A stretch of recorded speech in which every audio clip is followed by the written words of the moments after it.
நம்ம தமிழ்நாட்டுல பிறந்து இந்தியாவின் விஞ்ஞானிகளான நம்ம தமிழர்கள் யாருன்னு தெரியுமா? வாங்க பார்க்கலாம். சி.வி. ராமன் இயற்பியல் விஞ்ஞானி, திருச்சிராப்பள்ளியை சேர்ந்தவர். ஏ.பி.ஜே. அப்துல் கலாம் இஸ்ரோ சயின்டிஸ்ட், விண்வெளி பொறியியல் நிபுணர். இவர் ராமேஸ்வரத்தை சேர்ந்தவர். சிவன் கைலாசபதியில் விண்வெளி பொறியாளர், கன்னியாகுமரியை சேர்ந்தவர். மயில்சாமி அண்ணாதுரை இஸ்ரோ சயின்டிஸ்ட், கோயம்புத்தூரை சேர்ந்தவர். ஸ்ரீனிவாச ராமானுஜன் மேத்தமேட்டிஷியன், கணிதவியாளர், ஈரோடை சேர்ந்தவர்.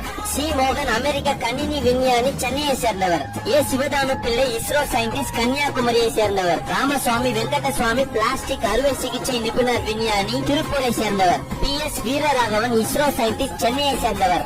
கே. எஸ். கிருஷ்ணன் இயற்பியலாளர் விஞ்ஞானி, விருதுநகரை சேர்ந்தவர். S. R. Ranganathan librarian and mathematician scientist, சென்னையை சேர்ந்தவர். வில்லியம் செல்வமூர்த்தி பாதுகாப்பு ஆராய்ச்சி மற்றும் மேம்பாட்டு நிறுவனத்தில் தலைமை கட்டுப்பாட்டாளர், இவர் விருதுநகரை சேர்ந்தவர். எம். எஸ். சுவாமிநாதன் வேளாண் விஞ்ஞானி, தஞ்சாவூரை சேர்ந்தவர். நம்பி நாராயணன் இஸ்ரோ சயின்டிஸ்ட், கன்னியாகுமரியை சேர்ந்தவர்.